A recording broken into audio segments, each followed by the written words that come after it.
Download our app today and enjoy tackle-busting benefits with great odds, more markets and same-game multi every NRL match at Palmerbet. Gamble responsibly. For Gamblers' Help, call 1-800-858-858.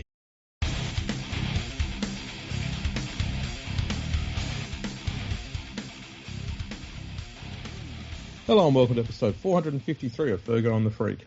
I'm that bloke from Rugby League Project, Andrew Ferguson. You can find me on Twitter at AndrewRLP. And join me as always is a glorious League Freak. You can also find on Twitter at League Freak. How you going there, mate?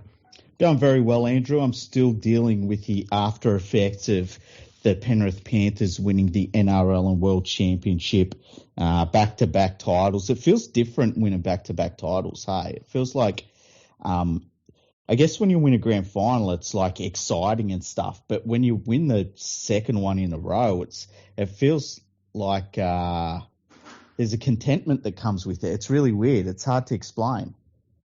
Yeah, I know what you mean. Like, obviously, for me, it happened a little bit further back than, the current times we're in. Because I was about minus 33. Yeah. When the Tigers went back to back in 46, 47.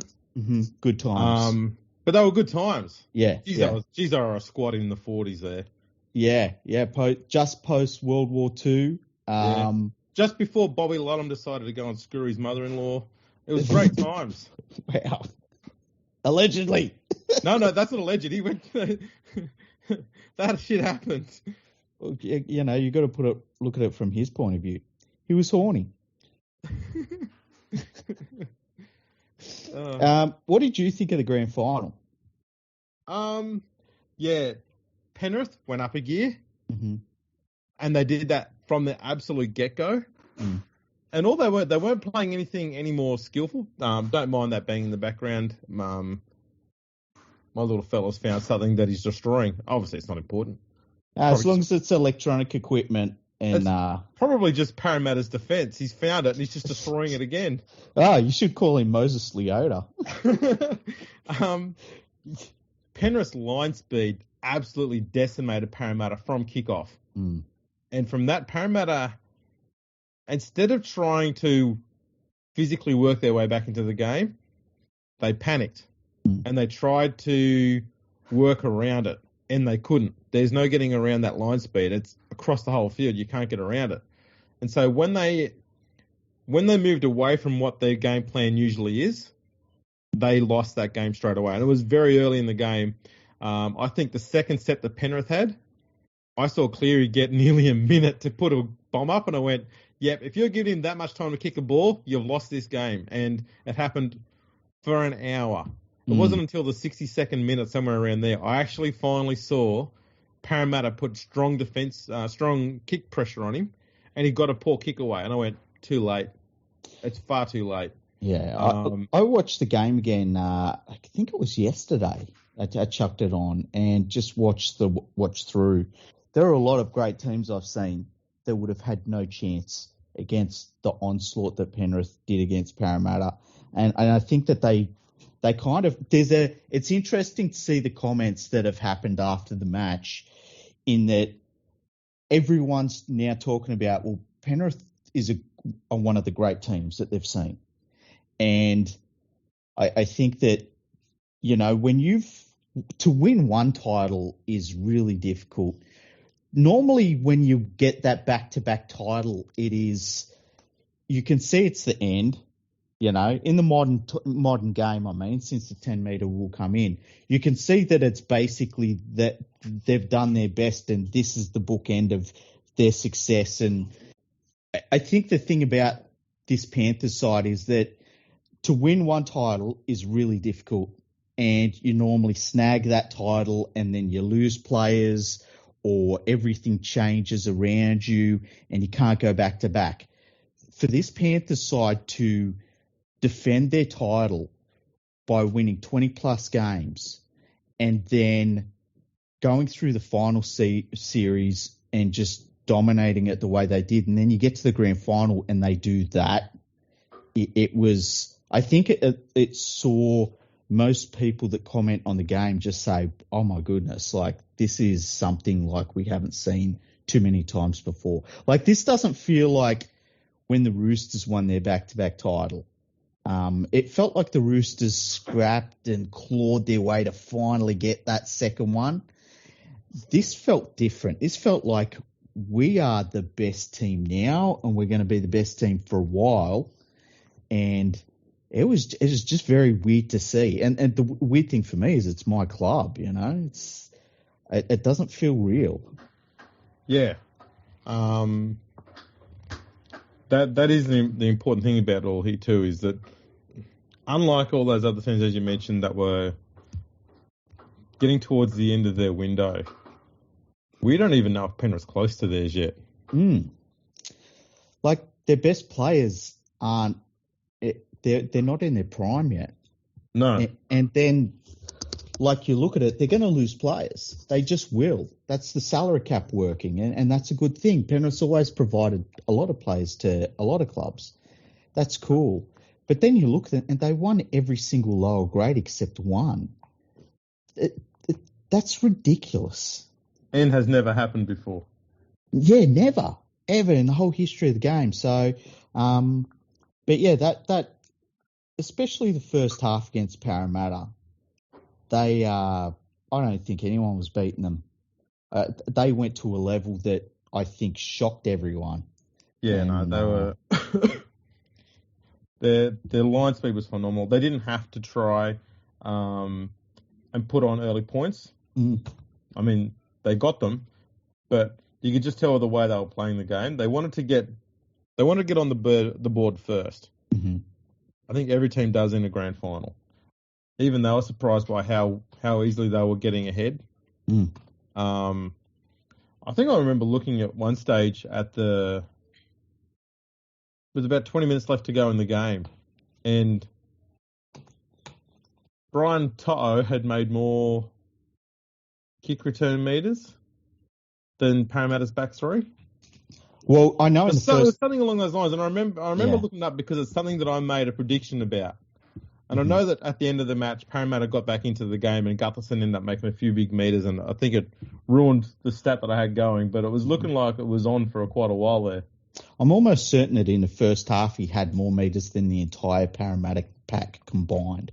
I wouldn't be surprised that Penrith's running meters was through the roof. Yeah. Especially post-contact meters. Mm-hmm.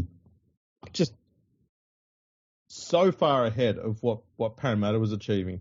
It was absurd. When I watched the replay back, and I remember during the game, I was like, I want the record. I want 40 plus.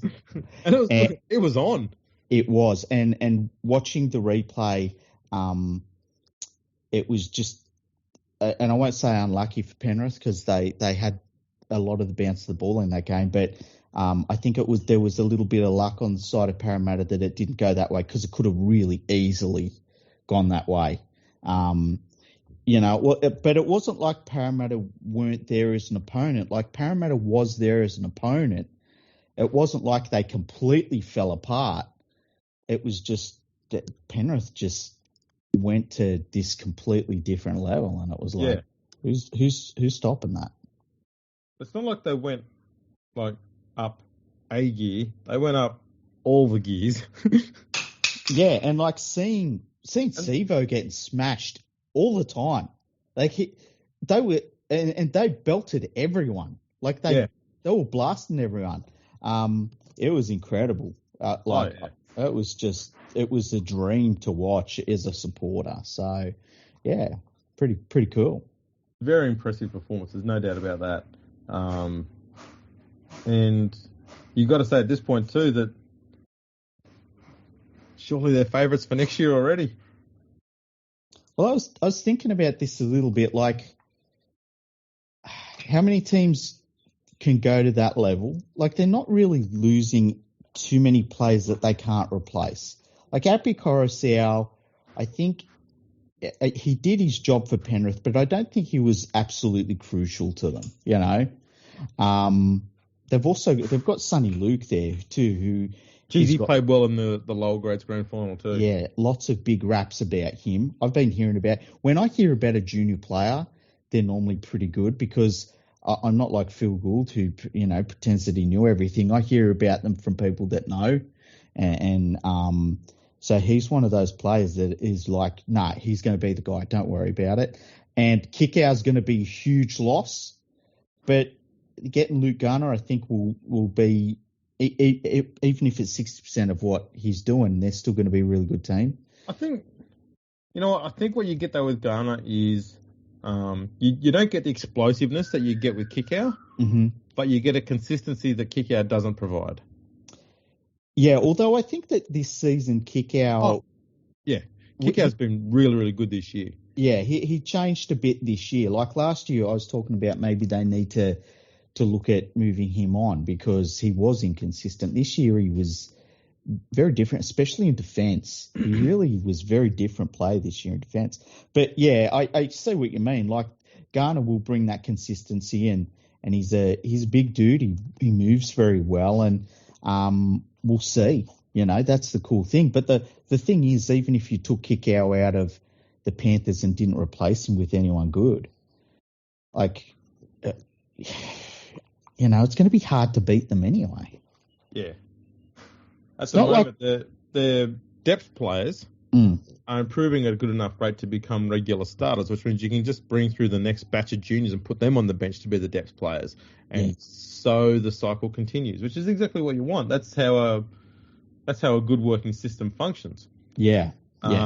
Sonny Luke looks like he's, to me, more skillful in attack than Coruscant, but I don't think he has the defensive awareness that Coruscant has. I'm not going to say Coruscant is a great defender. I think he's got some weaknesses in defence, but he knows where he needs to be, and he knows when he's going to be targeted and when to get a defender next to him to help him with that.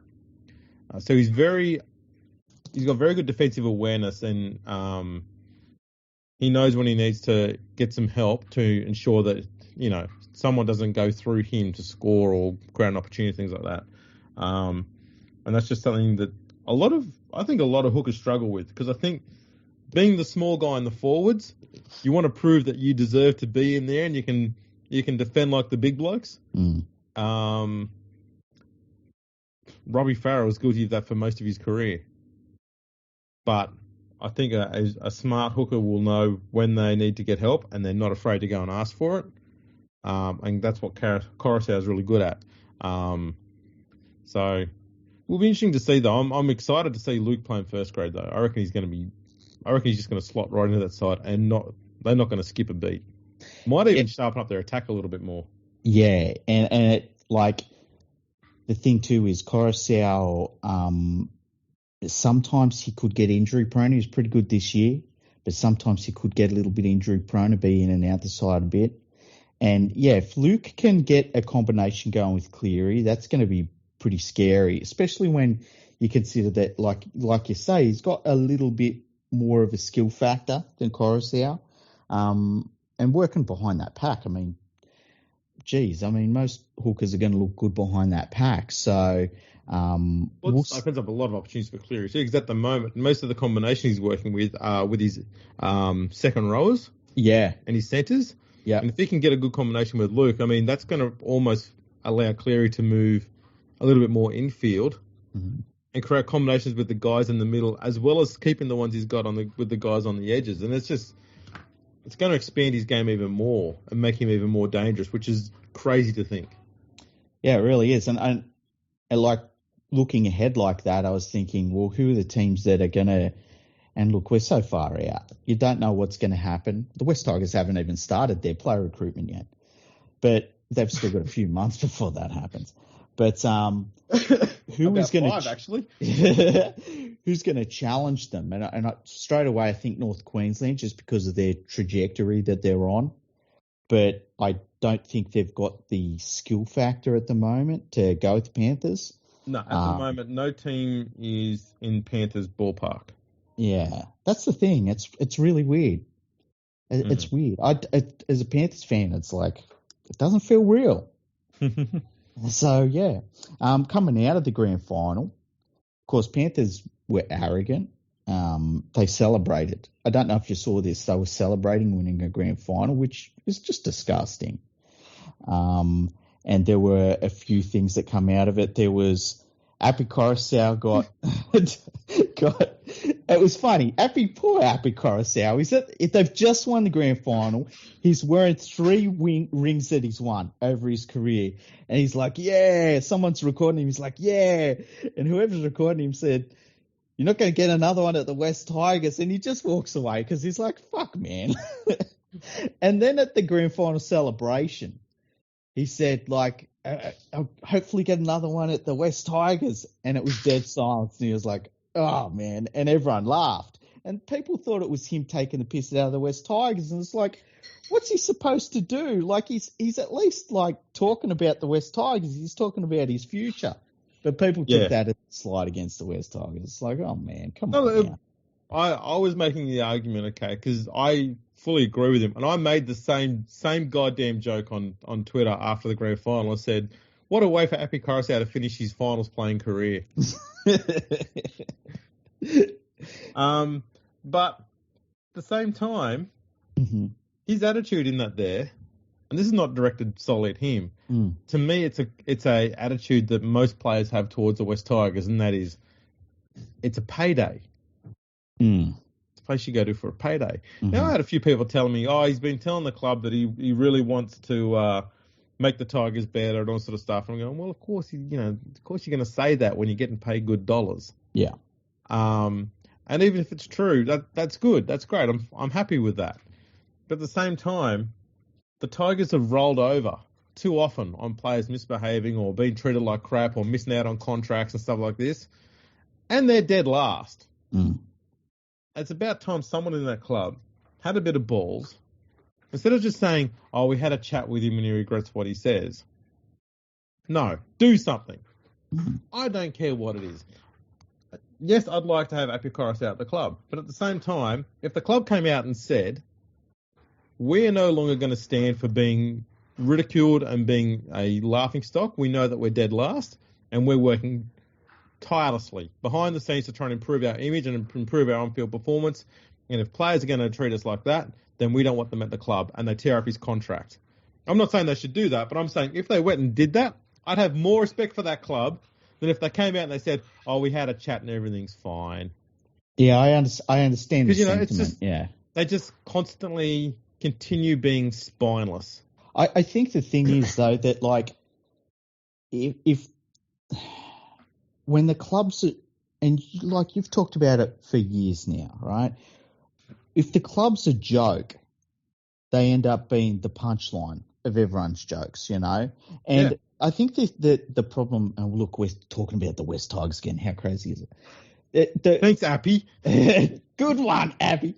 If you How is it we're talking about a grand final? We're still talking about the wooden spooners. I know. What the fuck? Anyway, but I get the sentiment. And I think that the problem for the Tigers is they're such a joke internally that they don't even recognise that everyone else is telling jokes about them. Like the thing about they're not making the finals, 9th place, blah blah blah, like that. There was a little bit of a giggle you could have about that 8 years ago. Now it's like, this is ridiculous. But the club internally is not picking up on that. And I think that's part of the problem, I can't imagine that you could get away with a lot of that shit if you're going to the Storm, for instance. I don't think Dane Laurie last year would have been wearing a Panthers jersey and celebrating the grand final victory for Penrith if he was a Storm player, for instance. No. Well, they were even talking, what was it, the other day, that Brett Maiden was seen at the Panthers celebrations. Yeah.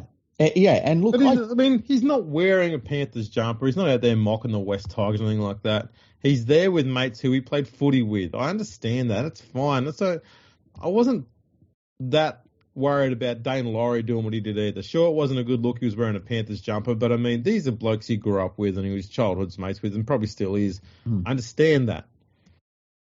The Appy Coruscant has a different one because he doesn't really have strong ties with Penrith. He came from another club to get there.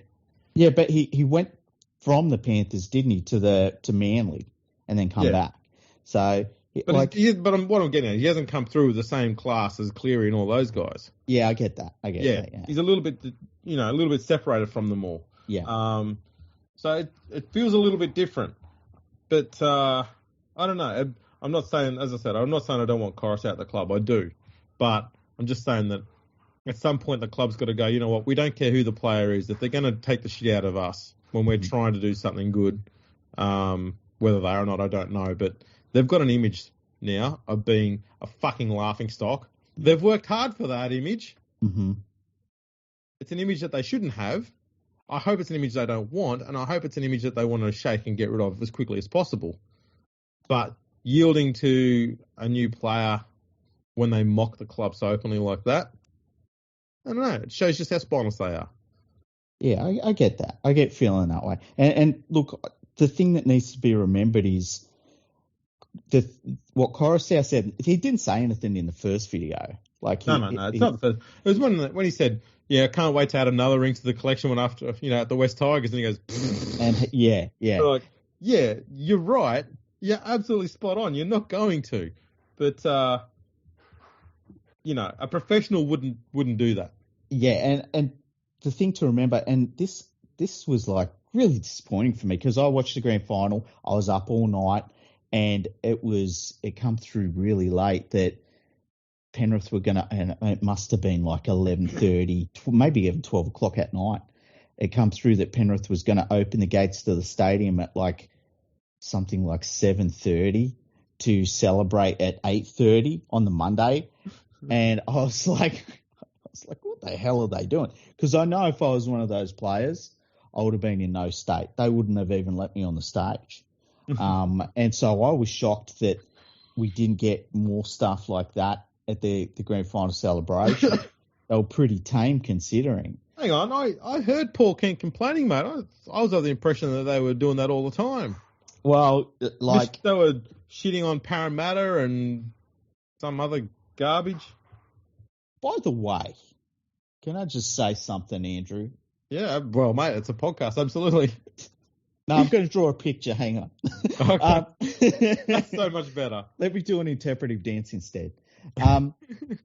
If you're a club that hasn't won anything for a while, and you spend and I'm not going to name names, but if you're a club that hasn't won anything for quite some time, let's say decades, and you lose it's not even a semi-final. It was one of the I think it was week 2. You'll lose a week 2 final, and then you say, oh, but we would have won if. No one else is thinking that but you. And then the next season, you do well during the regular season, without question. Beat the champions twice. Only team to do that during the regular season. And you fucking strut around like you're the king shit. And then you get to the grand final. In fact, you get to the finals. You lose your first game. That's fine. You scramble back to the grand final and then get fucking annihilated. You've just got to cop it. You got to eat that shit sandwich. Oh yeah, you got to take that L. You do. And look, earlier in the year, and I think it might have been those games that the Panthers lost, where I talked about you've got sometimes as a fan, you got to eat a shit sandwich, and that's what the Panthers had to do during the regular season. And to the Parramatta Eels' credit, the players, I didn't see many of them complaining about Penrith. I did see a couple of them. One of the news organisations made Sean Lane watch the Panthers celebration and then comment on it. And he said, well, if I'd won the grand final, I wouldn't have acted like that. And it's like, yeah, that's why you're commenting it about fucking ifs, ands, or maybes, buddy. I like the fact that when Parramatta wins the grand final, they go look at each other and they just shake each other's hand. They go, jolly good show, sir. Right, yes. I'm off to bed. It's far too late for me. I'm off to bed. They literally burnt down their stadium. And they fucking say it. There's nothing to say about the Panthers grand final celebrations, And then, like as you say, there was the media whinged about players from other clubs, but not even celebrating with the Panthers players. It was like later on in the week, and they were just all hanging out as mates and just silliness. And it was funny to see how there were so many people on Twitter jumped on the bandwagon and just listened to the media. And they were like, oh, the fucking Panthers are a disgrace. It's like, you can't have it both ways. Like, if the media is fucking putrid, you can't then turn around and just sprout what the media says. You know, you got to use your own brain. And that was silly. None of it mattered to the Panthers or Panthers fans. Like, no, I don't think anyone gave a fuck from our side of it. So, but like, you know, when you see another team doing that sort of shit, I understand you want to do it yourself, and you're like, fuck those guys. I get that mentality. I really do.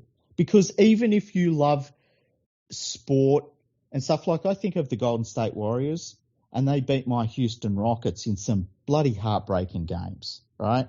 Yeah. And I love watching great players do stuff, and watching Steph Curry, you know, throwing up 50 million three-pointers in a game like it's a video game. It's incredible. But you still got that twang in your chest of like, fuck those guys at some point, you know? So I get it. Now, speaking of the dickhead in the media, Paul Kent,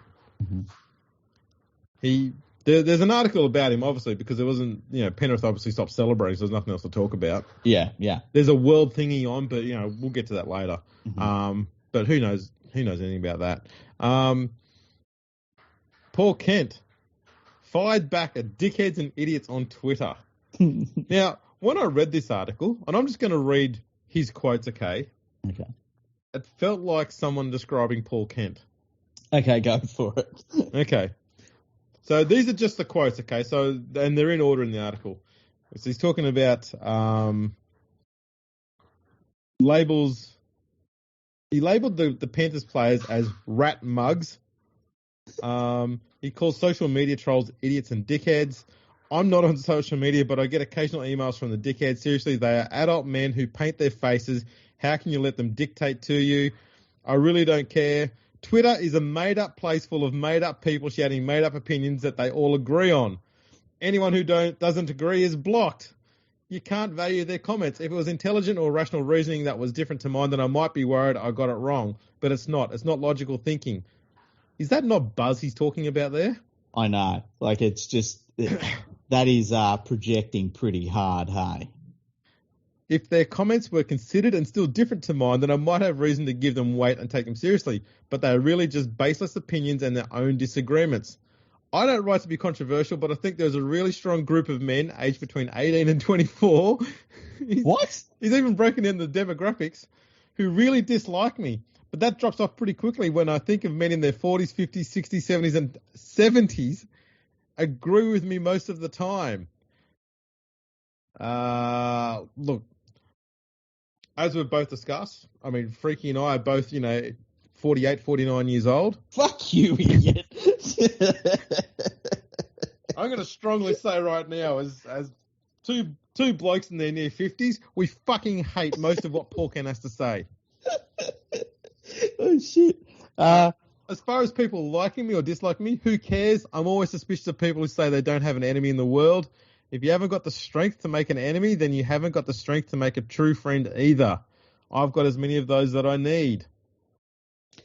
It's funny he says that because this was in the week where another journo wrote a sensational article about Nathan Cleary hanging out with his mates and having a very quiet beer and how disgraceful it was. And it's like, yeah, I get that a journalist doesn't understand what having friends is.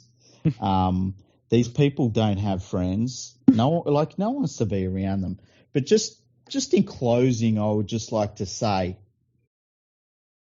to contact Alcoholics Anonymous Australia, the number is 1300 222 222. And if you also have a problem with alcohol, make sure you call that number. They'll help you. They will. There was one last thing. Okay. You put on there. When you talked about Penrith, they're carrying on like 16-year-old schoolboys. The carry on from some of the players since winning is immature and lacks humility. And then when we're talking about the Panthers last year, he says you can't educate mugs. And so much of that just sounds like he's talking about the media. Yeah, it really does. What would they know about behaviour? Yeah. They jump on car bonnets, for fuck's sake. I just like the Paul Immature Kent. and lacks humility. Yeah. Look, Paul Kent, I know you're listening. I just hope you enjoy the taste of our cock in your mouth for the next 6 months. You know what's interesting on here is that he knows the demographics of these people who agree with him. He knows there's people who agree with him on social media, which means he is on there. Yeah. So why does he go and call it a made-up place when he's on there? He's clearly on there. So now the job is we've got to find his burner. They're putrid people. Yeah. They're so putrid. But what can you do? No one in Penrith cares. They're not. These people are out of the game. The difference between him and some fuckwit on Twitter is that he has a bigger platform to do it through, and that's only because he's able to, get a coin for his employee because the things he says is so fucking outrageous that people are drawn to it. It's like when there's a fire, people run to it with water, and that's the clickbait model. And he is part of the clickbait model. Except he starts the fire and then turns all the taps off. Well, he starts the fire, and when people try and put the fire out, he stands back and says, well, they're the trolls. It's like, fuck off, idiot. Go and have another 20, you dumb idiot. But just to show also how much of a boomer he is, he only talks about men who argue with him or agree with him. Apparently women don't exist. Yeah. There's a really strong group of men aged between 18 and 24 who really hate him, and the people who like him are men in the... maybe that just means that women are smarter than us. Well, he's just irrelevant. Imagine being an old fuck that has to scream like that to try and be relevant. It's sad. I just want to know if he was holding a golf stick at the time he said all this. Probably. Now, I saw something ridiculous yesterday on the news, and it was the owner of the Manly Seagulls. They had apparently some extraordinary meeting, not just a meeting. It was an extraordinary meeting. I wonder if they put that on the actual memo. Yeah, probably. We're not having a usual meeting. This is going to be an extraordinary meeting. Please bring a plate. Yeah. There's going to be sandwiches. And don't make it an ordinary plate. Make it an extraordinary plate. I wonder what the secret thing is when a meeting's going in a bad way. Like if it's sandwiches, it's going to be a long meeting. But what if it's like a really serious meeting where you might get fired? I wonder what it is. It's probably like bring your laptop or something, Anyway, so they had an extraordinary meeting, and there's a lot of behind-the-scenes bullshit going on at Manly, and it's to do with Des Hasler, and I'm not really sure what's going on completely, but it's pretty clear the Manly Seagulls want to get rid of Des Hasler for some reason. Okay, there was a clause in his contract that said if he didn't reach a certain ladder position, which he only just missed out on, I think it might have been 6th place or something like that, then it would mean that Manly had the right to terminate his contract, and I believe what's happened is he's arguing that the Pride jersey fiasco was what derailed their season because they were in the top 8 at the time. But from that point onwards, the club didn't consult with the players about whether they were okay with the Pride jumper. Yeah. A lot of the players got disgruntled. They pulled out. Some of them apparently weren't putting in as much after then, which is, try and argue that. Good luck. But I think he's pretty much saying that the season turned on its head with the Pride jumper. He took one for the club to front up for the club and take ownership of all of that on the club's behalf, and now they're looking at giving him the arse. If that's basically how it's all broken down, then I'm on Dez's side. And it's not because of the Pride jumper, but it's just more the fact that he did something for the club to help them out when they were struggling. And, struggling in the media to explain why they did the Pride jersey thing. He was very, very... He fronted up. Yeah, but he did it in a very professional and very measured, considerate and measured manner, which saved the club a lot of face, but also didn't get the players offside or the the community that was impacted by it. He handled that remarkably well. And to be put in a position now after that where he might lose his job, I think that's fucking rough. It just seems like, I don't know, it seems like, and we've talked about Des Hasler as a coach, and for whatever reason, he works at Manly and he doesn't work elsewhere. That's fine. But it just seems like it's not the time for the Manly Seagulls to be messing with things. They need some stability right now. And anyway, so the owner, who was completely absent during the whole Pride thing, yes. They have the extraordinary meeting, and he walks out of that meeting and talks straight to Daniel Whitelaw, right? As you do. Unbelievable. And he says, we think we've got a premiership winning team here, and what we did this year wasn't good enough. And so we're looking at our options with the coach, which is the worst sort of owner to have. Like, and I said on Twitter, like, this is why Russell Crowe is such a great owner, because when things go bad, he shuts up. When somebody at the club says, we need something, he gives it to them.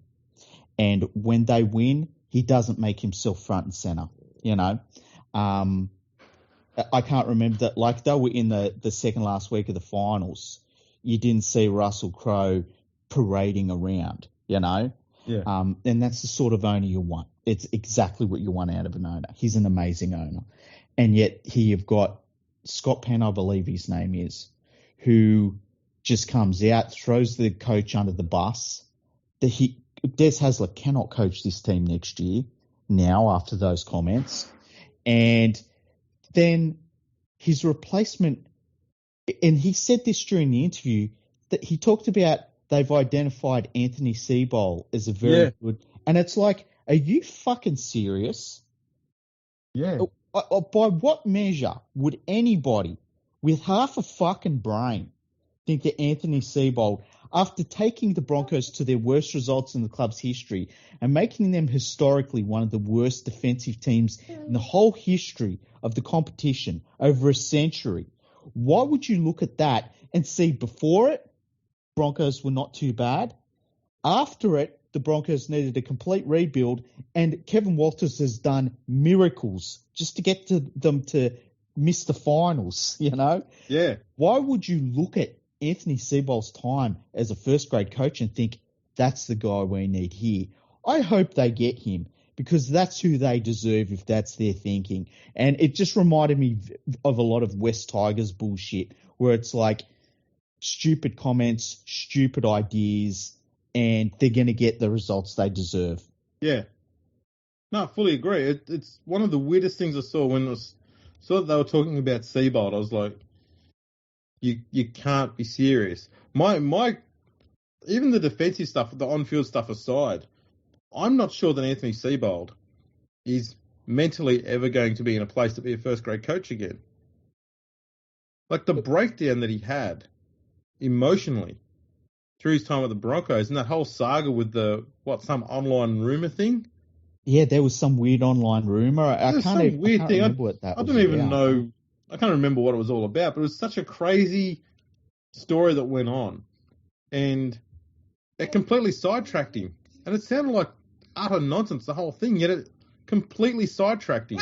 And he broke down over it. Yeah, and the other thing is, too, like, while he was, as things were going bad, but they weren't catastrophic at the Broncos, you and me were talking about the things he was saying in press conferences and being like, this is weird. Like, what's going on here with this guy? And then the Broncos kept getting worse and worse, and to the point where it was a catastrophe for the club. And all sorts of people lost their jobs over that. Coaching staff, he lost his job. CEO moved on. There was all sorts of people. Cost the Broncos a lot of money. They're still recovering from Anthony Seibold's time.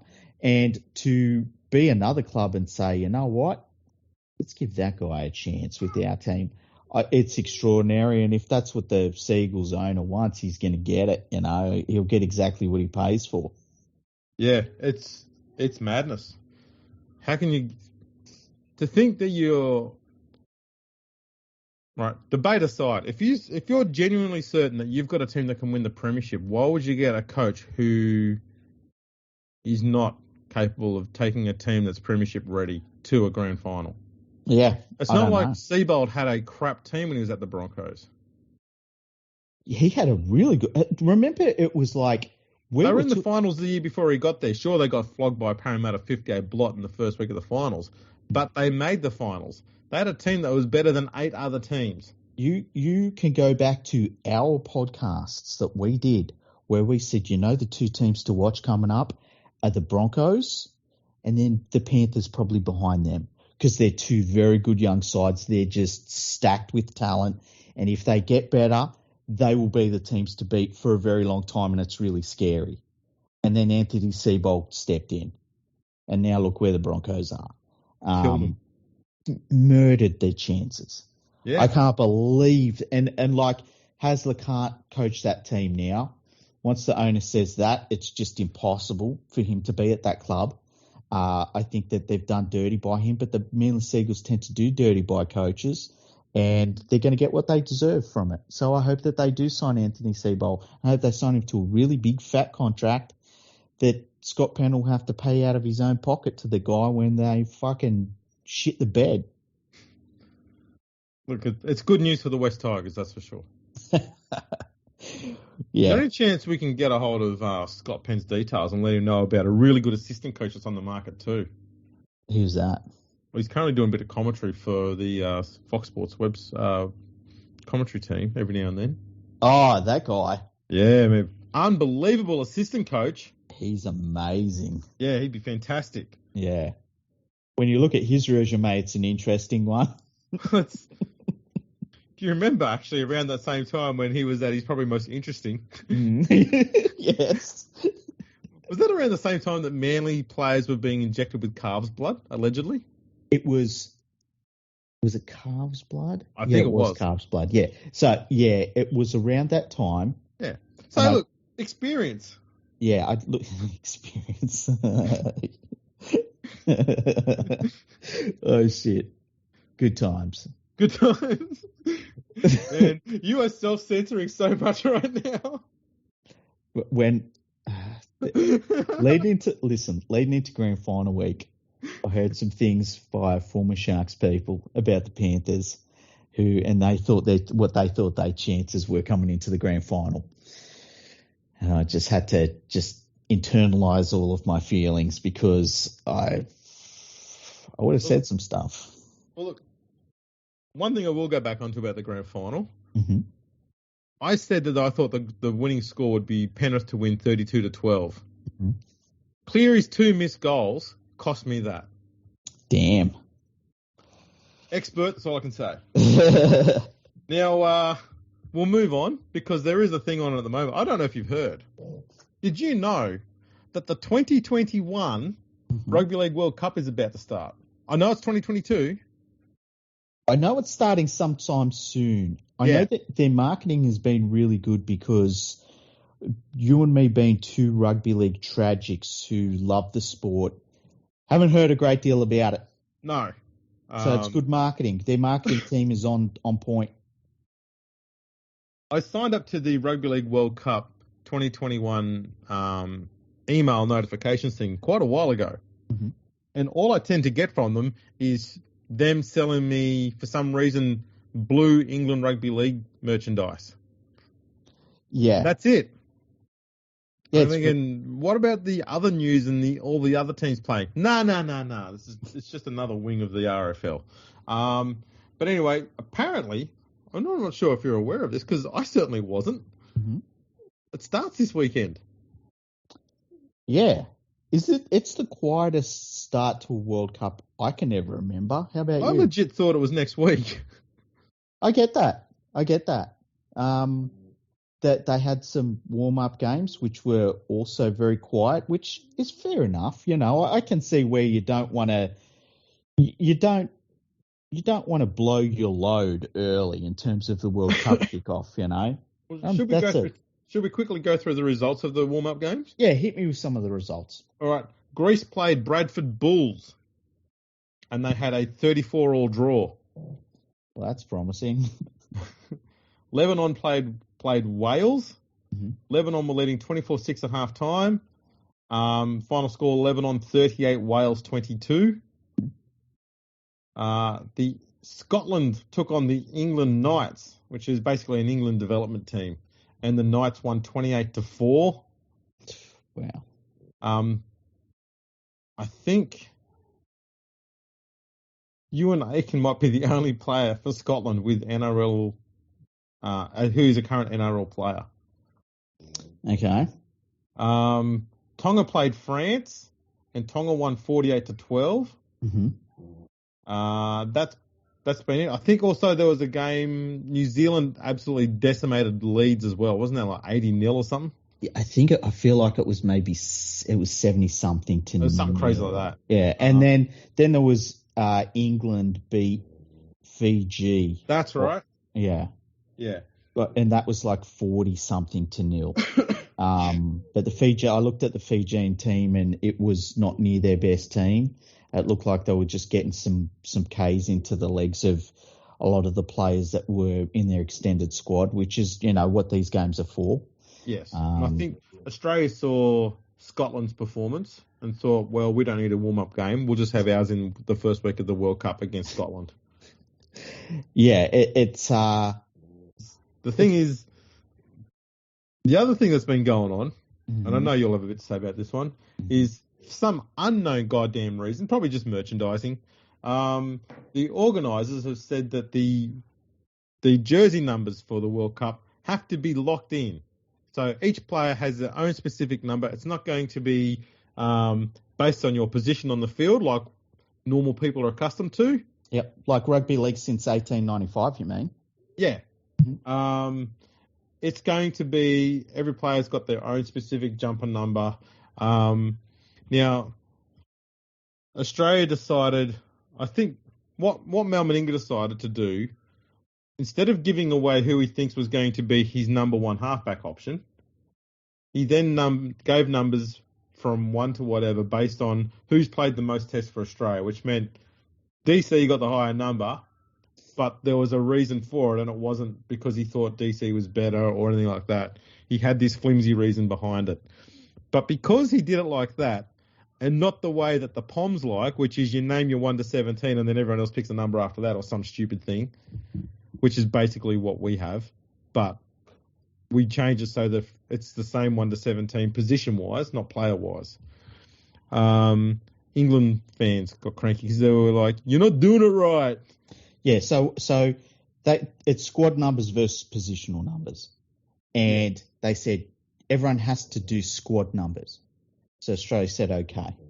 And so Australia gave their players squad numbers.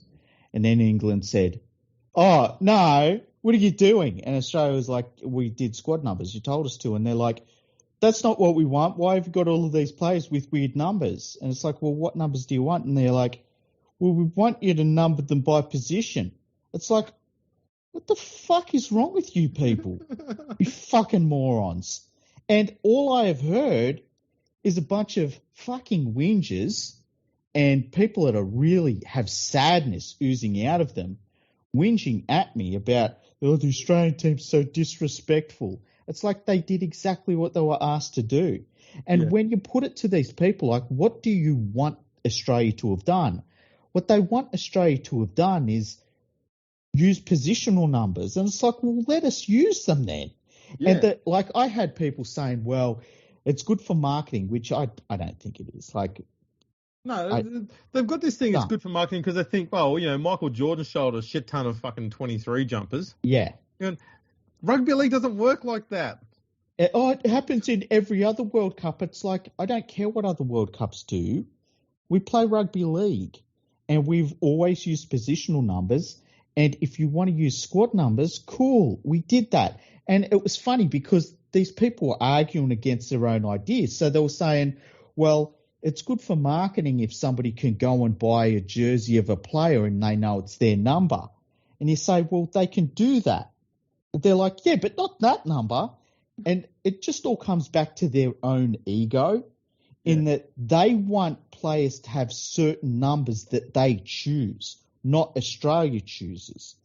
And then it's like, well, they should have picked their top 17 in the order. And it's like, look, Penrith just won the grand final with Nathan Cleary as a halfback. But I can't tell you who the best option is for halfback for Australia. Like, I can make a really good argument for DCE, and I can make a really good argument for Cleary. I don't think there's a clear number one there. I can see if Mal Meninga plays with DCE as a halfback through the whole tournament, I wouldn't blow up about it because I get it, you know.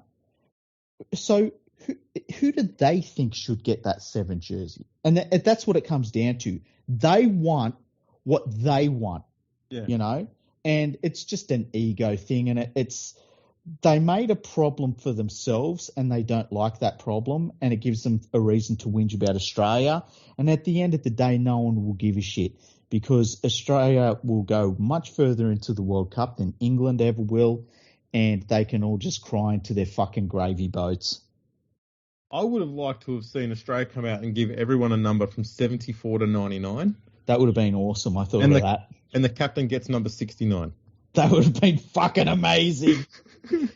I actually thought if they have numbered everyone from 99 backwards, that would have been that's amazing. basically the same thing. That'd have been great.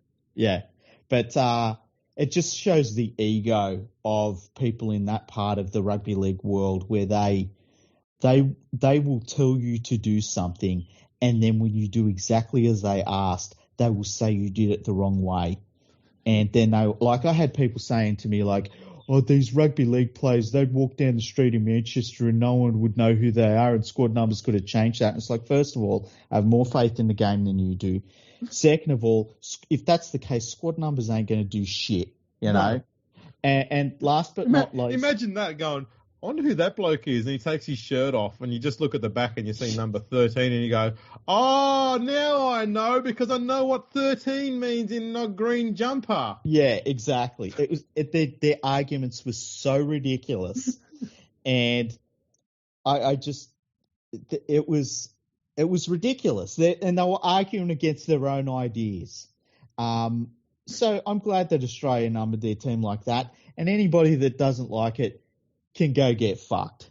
I've got a problem. Okay, put yourself in one of those English fans' shoes, okay?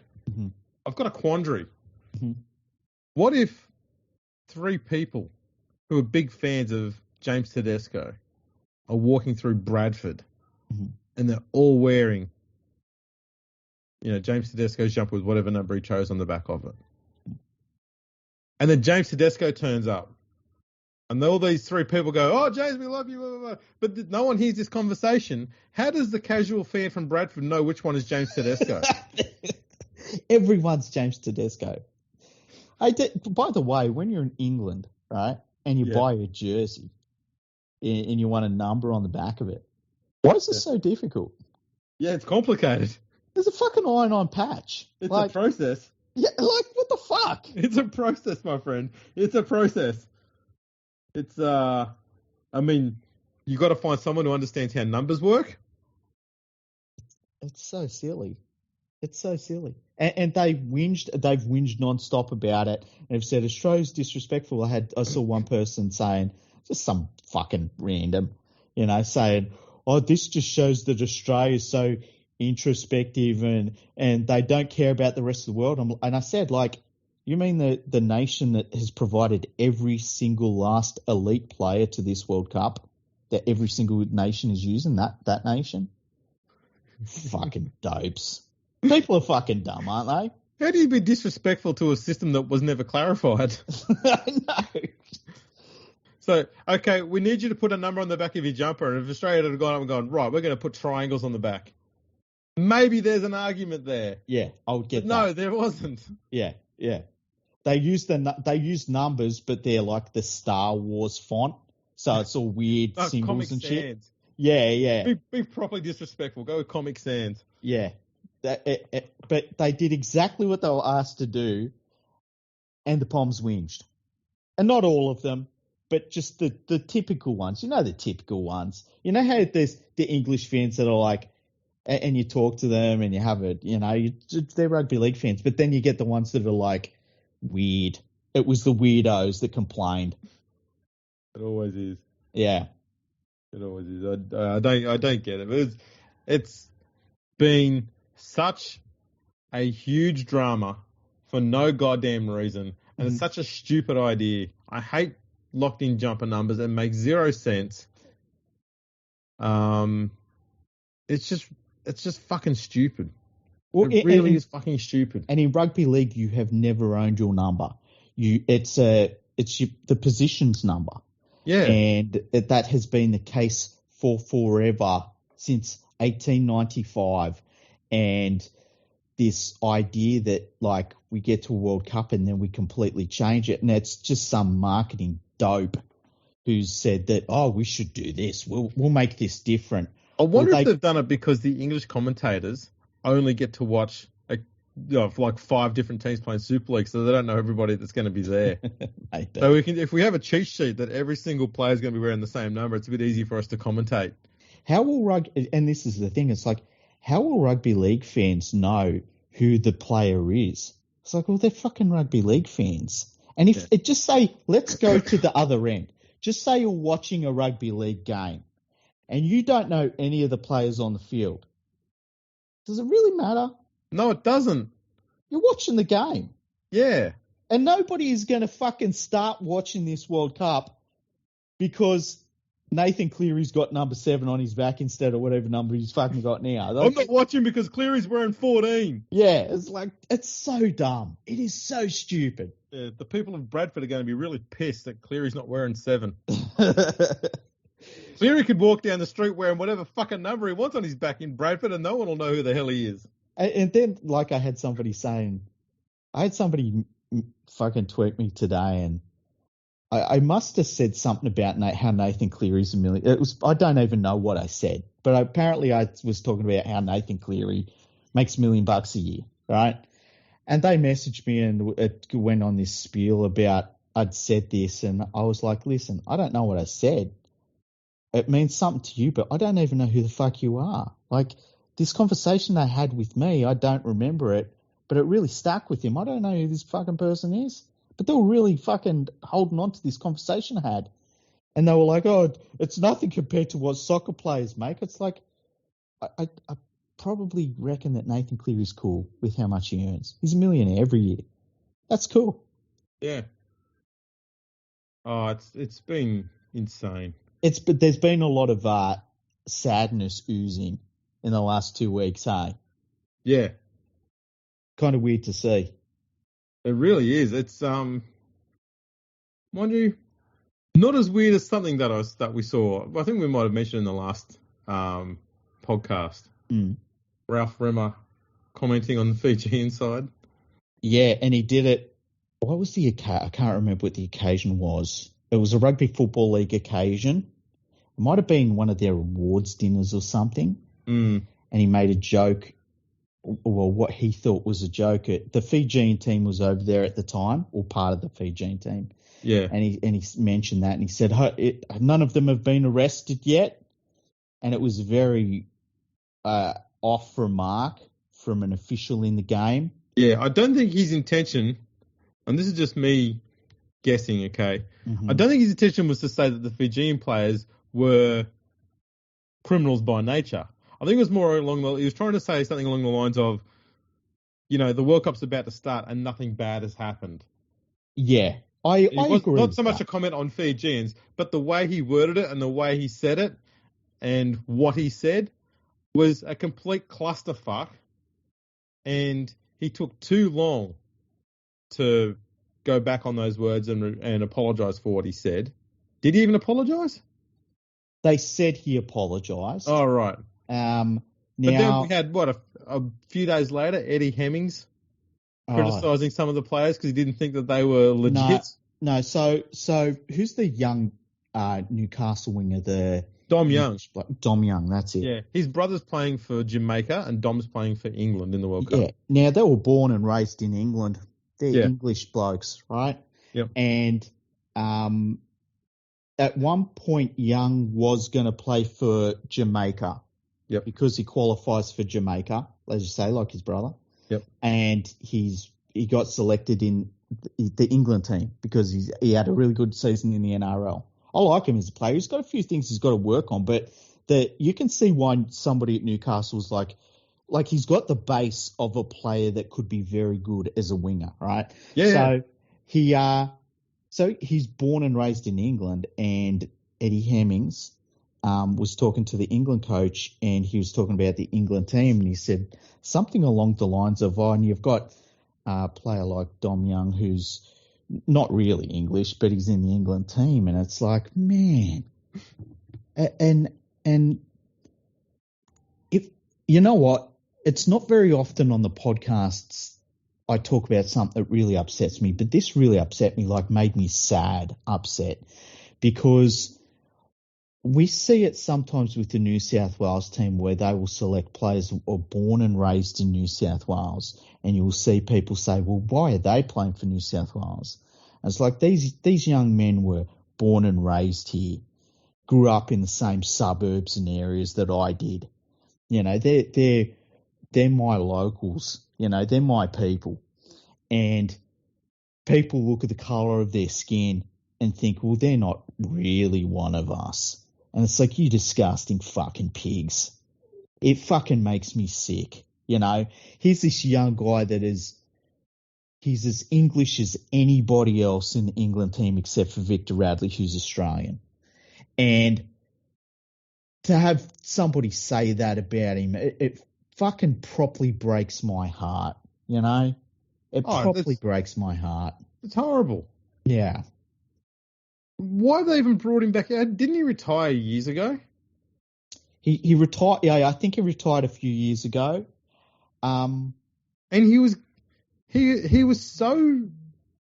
stayed way too long at the point when he retired. Why has he been dragged back for? Well, it was a promotional thing with a betting company. I'd say the betting company, because we love palmerbet.com. Yeah. And it wasn't palmerbet.com because they wouldn't have done it, you know. But it was some promotional thing with the betting company. And the sad thing for me was that the England coach didn't correct him and say, he's an Englishman who was born and raised here. And he's as English as you or I, Eddie. And that's what he should have said. And I just think that it was really sad, and I felt really, really sad about it, really emotional about it, because that sort of shit shouldn't have been happening. And I just think between that and the Ralph Rumour comments, and Ralph Rumour was, of course, cleared by the Rugby Football League. Of course he was. They all protect one another, all about self-interest. And there was the Rugby Football League chairman had a cry about it on his Twitter account. He said, I was away for Sabbath and I come back being called a racist and stuff because I didn't take action. And it's like... What, no one told him? He didn't hear about it anywhere? He's on social media and didn't even know about it? Oh, I'll just wait till I get back. But, you know, Andrew... It's not important. They fucking made all of the Super League players take a knee. And they still take a fucking knee, right? And anybody that didn't take a knee was shamed, right? And then when the rubber meets the road and you've actually got to fucking take a stance and say, this was completely wrong, we will not stand for it, this person's gone. Or come out strongly and say, this young man is English and we all stand with him because he's one of our brothers. They don't do that. No, I'm on holiday, mate. I'll be back on the weekend. Exactly. Don't interrupt me when I'm having a rest. I was so disgusted by it. You know, and these are all the same people that have embraced Victor Radley, who decided he was English in fucking July because his dad was English. Get fucked. It fucking pisses me off because I've seen it happen before, you know, and you know, people look at a person and they say, well, they're not fucking Australian. It's like, get fucked. These fucking people grew up here, lived here, born here, raised here, work here. You're going to say they're not Australian because they've got the wrong melatonin in their skin. Fuck you. It fucking pissed me right off, mate. It really did. I don't get I don't get how anyone, let alone a commentator who's been around for a long time, would even have that as an idea in their head. They've seen a lot of different countries play. It's not like the eligibility rules in rugby league are a mystery, and no one knows that you can represent countries other than the one you're born in. Yeah. Or there's that strange thing where you might have parents who weren't both from the same country you were born in. That can happen. Mm-hmm. That's how people can qualify for two nations. It's I don't know how there isn't a process where you go, think first. Should I say that? Probably not. I'll just stay quiet and move on. How is that process not going on in these people's heads? And just, how about Especially a commentator who's got to do that shit all the time. You've got to think before you speak, otherwise it's just fucking word spaghetti comes out. Yeah, like, how about knowing what you're fucking talking about? Like, it's crazy to me. And it was very sad to see what happened. Because I don't think there's nothing sinister behind what was being said. It's just stupidity. Okay? I'm not defending what was said. Fuck no. But it's stupidity. And you think for commentators who they've got to be able to think, edit, process, do all that stuff in the head very quickly while they're calling a game, to not be able to do that at all in the calm environment after, outside of a game being called. It's not being able to do that. That's just stupid. Yeah. It's utterly stupid. Ralph Rimmer's a moron. Yeah. He shouldn't be running. I mean, I know his time is running out anyway, but there's no reason why they can't just sack him and just say, piss off. Take a stance. It's not easy to actually look like you're taking a stance when you know he's leaving in 2 months' time, to sack him 2 months early. No one's really hurt by that, but at least it looks like you're taking a stance and you're showing a little bit of backbone. But no, won't even do that. The RFL boss is, I'm too busy, doing a fucking ScoMo. I'll just fuck off overseas while everything's burning around me. She'll be right. Someone else will deal with it. They're so busy with their nose in the fucking trough that they couldn't even put their ego aside for 1 fucking second to say, you know what, you're leaving in a couple of months' time. It's just easy for everyone if you leave now. They couldn't even do that. They're all great opportunity to get the next new boss in there with the world at their foot. All of the world's here. We've got the World Cup here at the moment. Put your new boss there now and go, this is what's going on around the entire world in rugby league. Why is this not happening in England? Like this quality of football, this quality of players. Mm-hmm. Now you're seeing what the rest of the world's doing. Catch up. Yep. But no, they're going to wait till all that's past and done, and they'll get some other blow in to do it, and they won't know what's going on. It'll be more of the same bullshit. Yeah, it's just going to be, look, this is hopefully going to be the last World Cup in England. The game's in such a perilous state there. I don't think that we'll be going back to it. There'll be nothing to go back to. I'm going to almost argue if this, because there's been issues selling tickets for World Cup games, including the opening game that England's playing in. Mm-hmm. There's been struggling to sell those tickets. There's no sellouts as I'm aware of at this stage.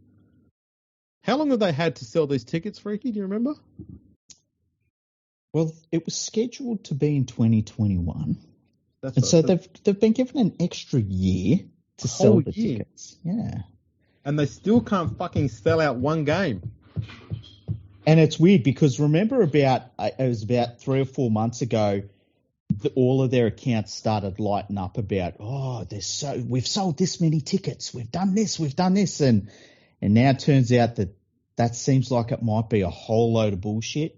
Yeah. And the problem is that, and I've discussed this with some people, it feels very 2000 World Cup-y. I don't think it's going to be that bad. Ooh. But just the disorganization and saying one thing and producing another result, that was what that 2000 World Cup was all about. And we'll see. We'll see what happens.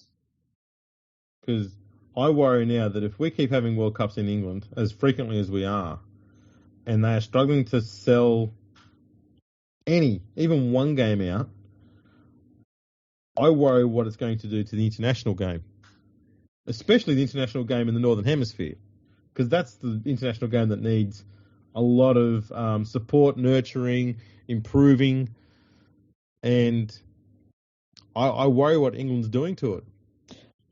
I worry that if the English game just continues to fade away as it is, that it will have an effect on French Rugby League. Now, I think that French Rugby League, as we've seen time and time again, it's got an inner strength where it will continue. But if that happens, French Rugby League would need to be embraced by Australian Rugby League, which is a bit difficult because of the distance, but we would have to make sure that we keep up with French Rugby League and embrace them and do everything we can to keep them improving and expanding and getting better. The next World Cup is going to be in France, which is great.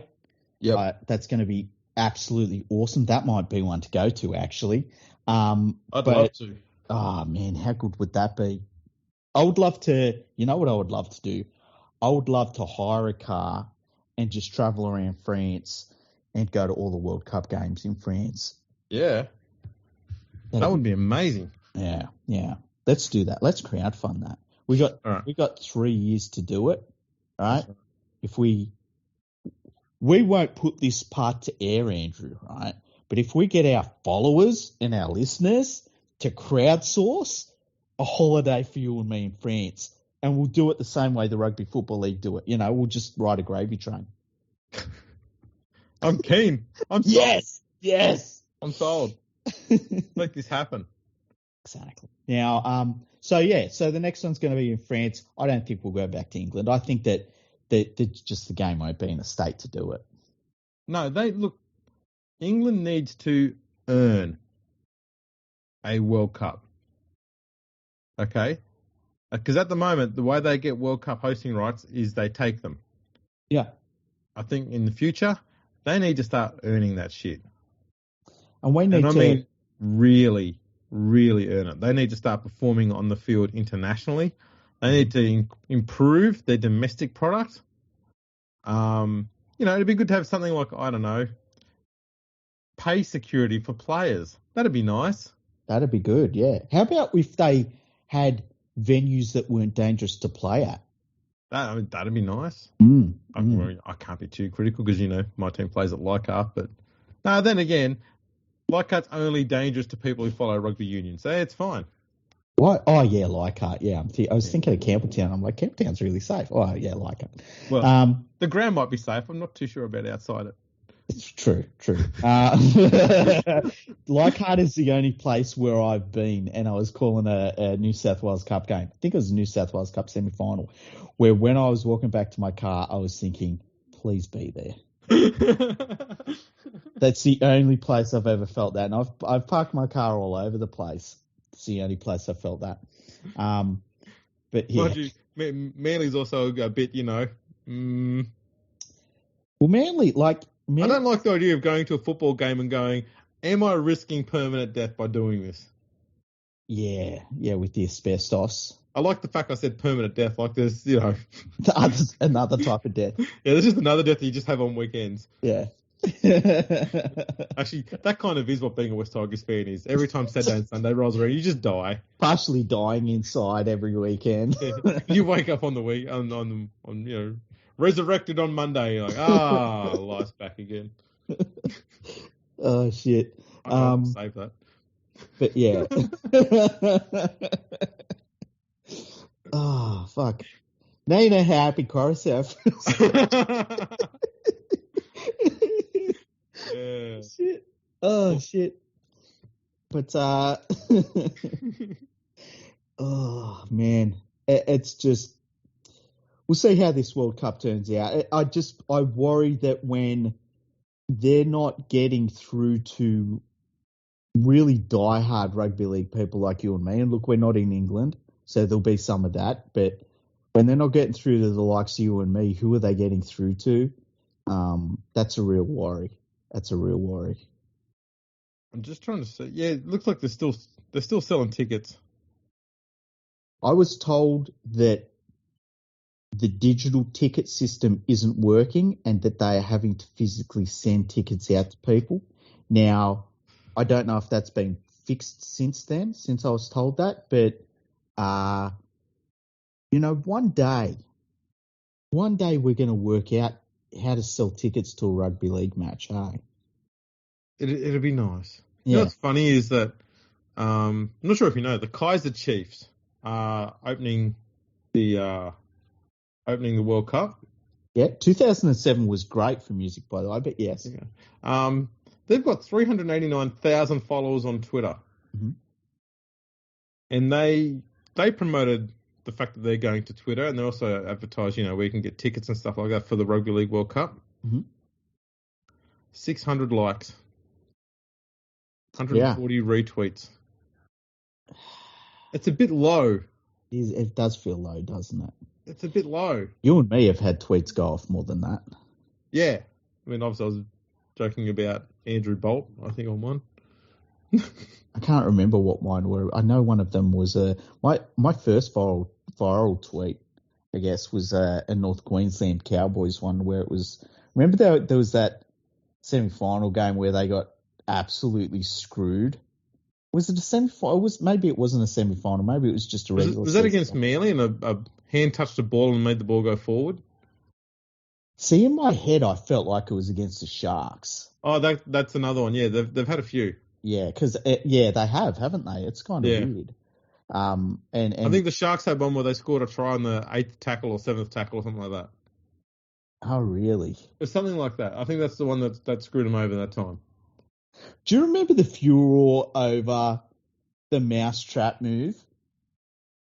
When it first came out, or no? It wasn't even when it first came out. It was when Nathan Brown was still playing for the Dragons. Oh, right, yeah. And I think it happened in the semi-final, and they used the Mousetrap Move, which is basically that you've got your dummy half is in position, and then there's a guy that's almost directly behind him.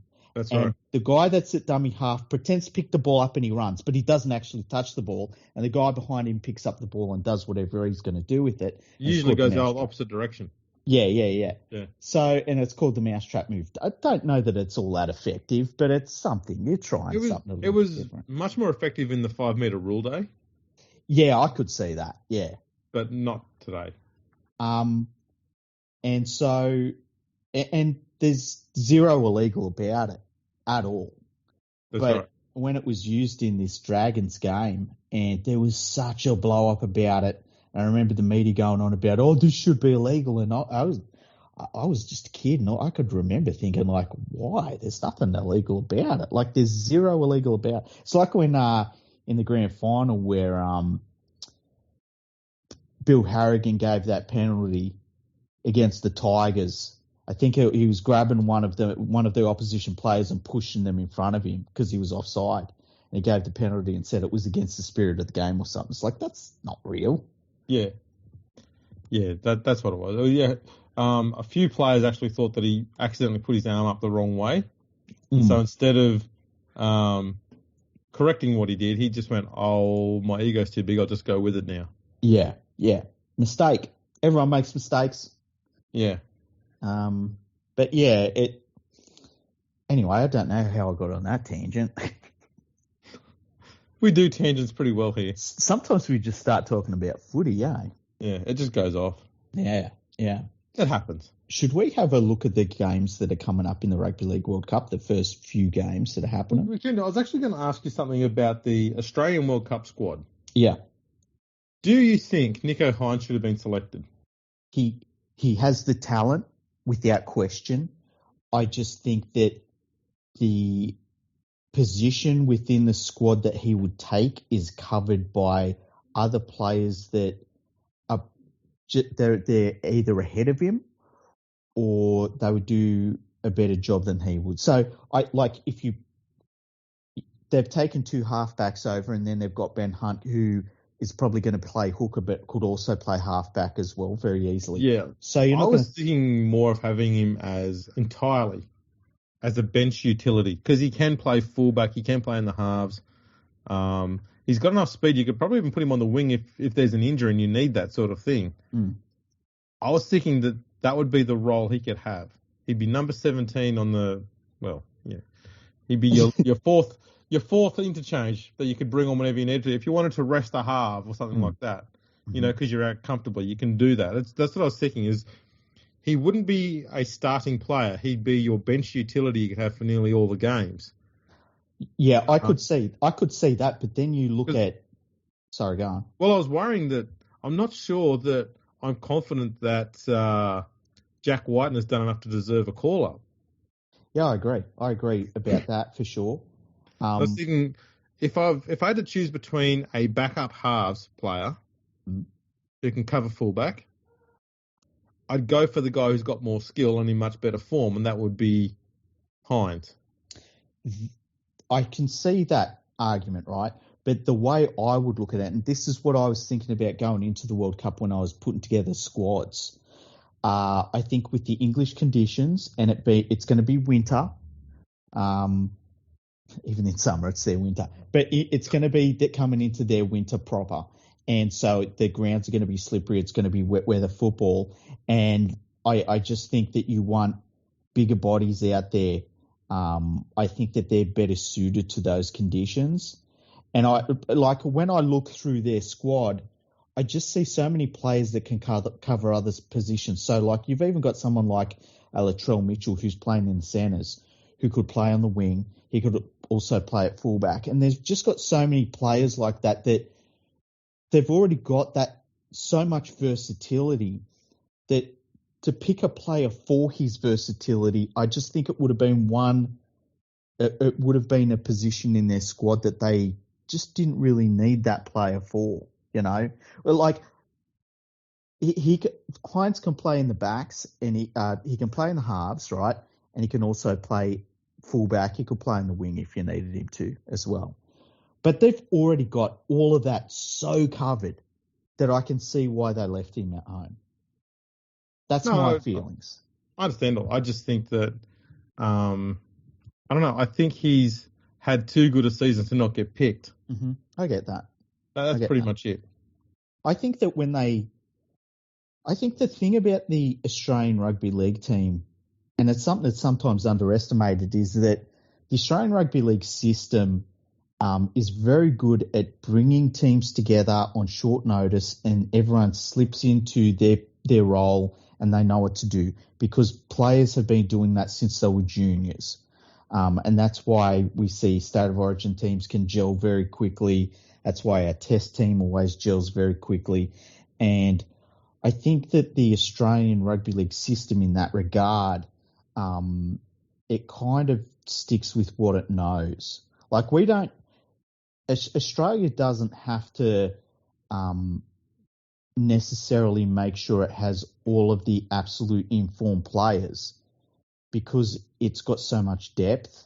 Yeah. So whereas there'd be a lot of teams where I'd say, how can you leave out a player like Nico Hines? He was in great form, But the Australian team, you can look at it and say, well, where do you fit him in? And as I said, I like the thought of having a bigger bench in the wet conditions that we're going to see in England rather than a player like Hines, where I could see you could have games where he wouldn't necessarily be the sort of player you would want coming off the bench.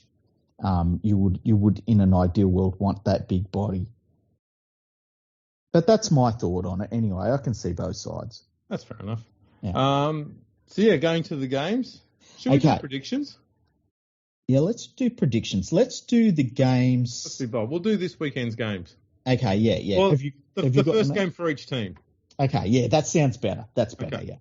So, midnight Saturday, Sunday morning is the first game in Australian time. England plays Samoa. How much do you think Samoa wins by? I think, England's going to be pumped up. Yeah.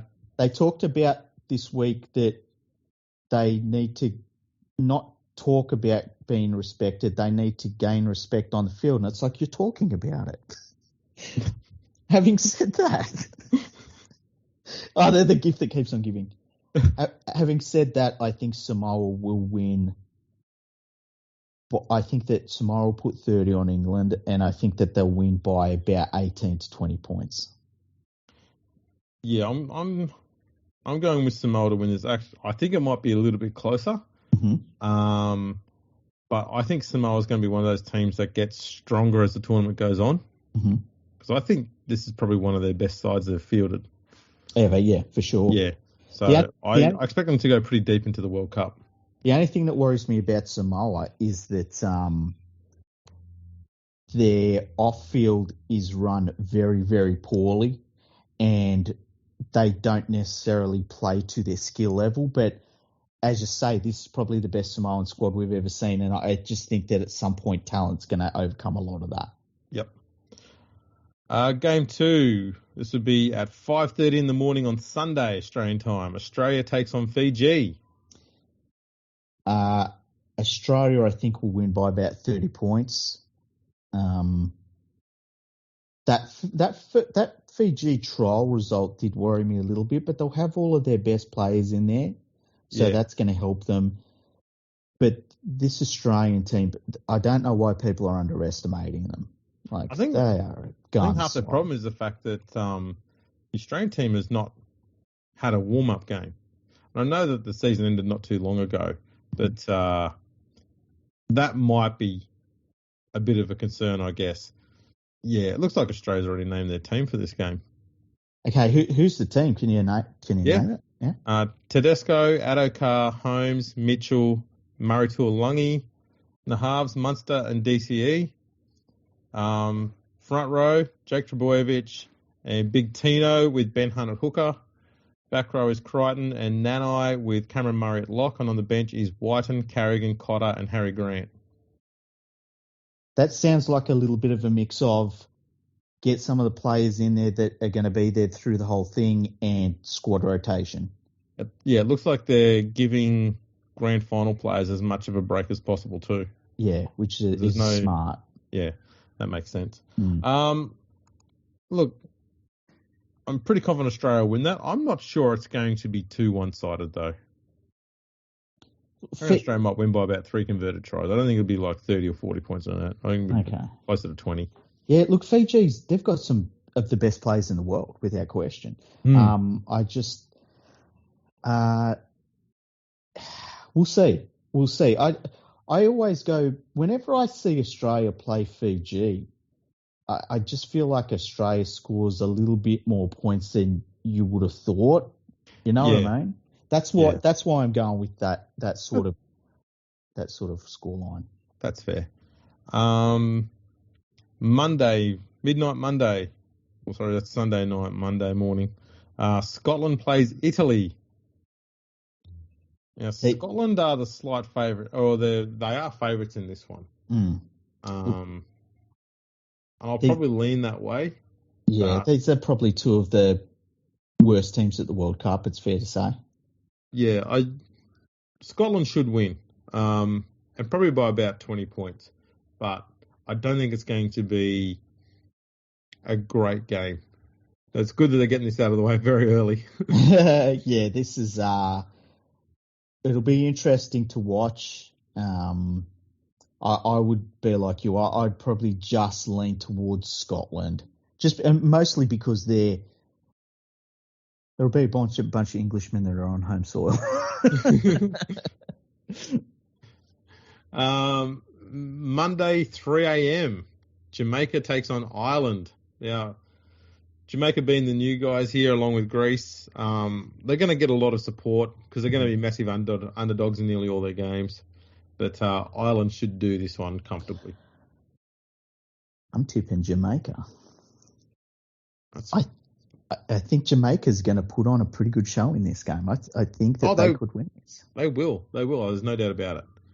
But I think Ireland, they might just roll over top of them in the second half. The thing that gets me about Jamaica is whenever they play, their results they impress me with their results. I kind of think I peg them in for a result and they always exceed it. And that's what gets me about them. So that's why I'm tipping them for this one. That's cool. What else have we got in here? You said that's cool like I'm an idiot, man. You were like, yeah, that's cool. Yeah, Yeah. You know when the voice That was goes higher? the only way I could have made it worse is said, "That's cute." Yeah. That's adorable. 5:30 in the morning on Monday, the Kiwis take on Lebanon. New Zealand should score a point a minute at least. Yeah, Lebanon though the good thing I like about Lebanon is they never stop trying, they never give up, and probably sometimes to their own detriment though, they love throwing the ball around. Their second phase play is really good, but you've got to know when to pull the trigger on that and when not to. And I'm not sure Lebanon's at that point yet. They're exciting to watch. So yeah, they are. It'll be an interesting game, but yeah, New Zealand should be comfortable winners in this one. Yeah, this New Zealand team is absolutely stacked, and they've got a lot of players that are they're in awesome form. They're at the right point in their career as well. It's not like you don't look at this New Zealand team and say, "Oh, they've got this old guy in there." Sometimes they've got players like that.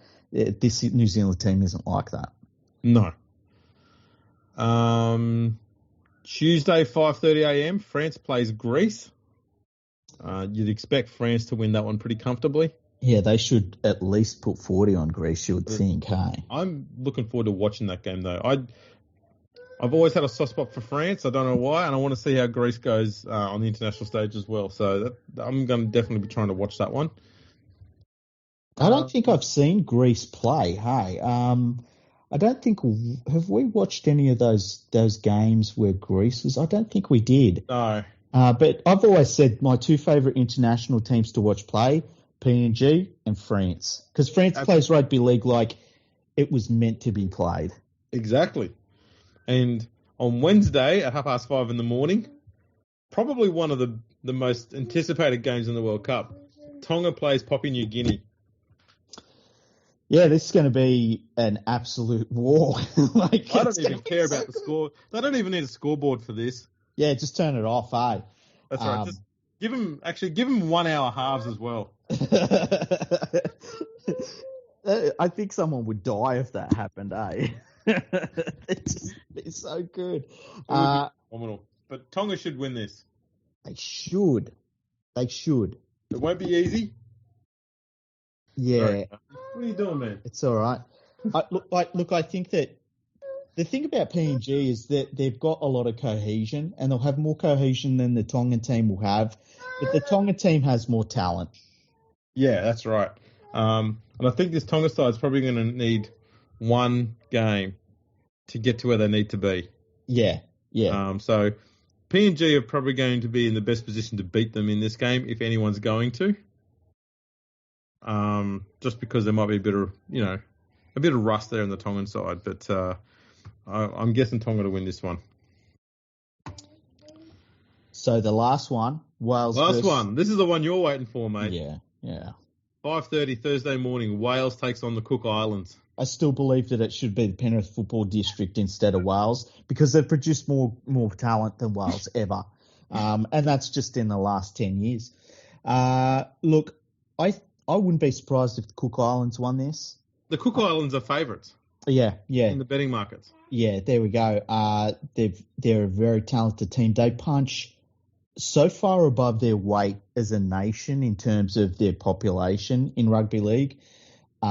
It's almost like magic, you know. Yeah. It makes no sense whatsoever. I think that they'll win. I think they'll beat whatever Wales is. I don't know. So it's going to be a very you get fella. Right. It's going to be a very, very interesting first round. Dude, we'll just edit this part out with him crying. We'll just wait until he's finished. It's all right. He's trying to grab a piece of paper. What? That's Can it. I have some paper? He's just wanted a piece of paper on the floor. I mean, there's tons of it everywhere. I want this specific piece of paper underneath all that shit that I can't quite reach, and if I do, I have to bang my head 3 fucking times. That's the bit of paper I want. Sure does. Go for it. He's sitting there doing this on the microphone before. Yeah, it's good. It works well. So that's the first round basically of the World Cup. Yeah, it's going to be a pretty good first week. Most of the games are pretty good too, which is it's good for me because most of them are starting about the same time that I'm about to get on a bus to go to work. Mm-hmm. And it takes an age for me to get to work, so by the time it's full time, I should almost be about to start my shift. So it's good. I'm actually going to be able to watch games on my time and actually be able to give you a bit of proper feedback and commentary on it. Anybody that knows me knows I've been augmenting my sleeping pattern, so I'm ready for this World Cup. I have missed so many calls and text messages. It's been great. All right, so we've got a pretty big week of footy coming up. No excuses, people. Don't sleep in. Get out of bed, watch some footy. And just remember, too, that even though we've got the World Cup on this month, the Women's World Cup starts at the start of next month. Yes, and the Wheelchair World Cup as well. Yeah, that's, I think, only a few days after the women's one starts. So definitely check those out. And we'll do previews of those games as well because, we love rugby league. We really do. And we'll give you the no bullshit version of it all too. Like, we're not going to sugarcoat anything if it's crap. We'll tell you. That's right. We're not going to lie to you. Nah. We just don't do that. It's not what we do. It's not our thing. Mm-hmm. But make sure you check us out on all of the socials, Instagram and Twitter at Fergo Freak Pod, LinkedIn, YouTube, Facebook, all of those. Get behind us. Support us because we're going to be here in your ears till the end of the year and then all of next year. We just don't stop other than the last week. But yeah, we plan to do this podcast until one of us dies. That's right. Yeah. And then the other one has to carry it on. Yeah. Imagine if we did it until one of us dies, but then we got to a point where we just were secretly plotting to kill one another so we could stop doing the podcast. With someone who we prefer. Yeah. Oh, shit. That'd be fun. But we're doing it from interstate. Yeah. How can I make it look like an accident? So, like, what were you doing on this time of day, Andrew? And it's like, well, I was leisurely driving up through New South Wales, just minding my own business. As I always do. Sometimes. Queensland. I said Queensland, wasn't it? Queensland, not New South Wales. But yes, make sure you check us out. We're going to be recording throughout the whole World Cup, so we're not going to leave you short on content there. That's a comment just for Mofo Storm fan. Mm-hmm. Stop telling us to wear pants already. Yeah, you demanding pricks. I'm not going to start now. Yeah, exactly. Weirdos wearing pants. Yeah. So yeah, just make sure you check us out on the socials. We will be recording all the way through the World Cup. We'll keep you posted on all the news that goes on there as well. And make sure you send us through some emails still. We've got a few there ready to go, haven't we, Freaky? Yeah, we got some really good emails.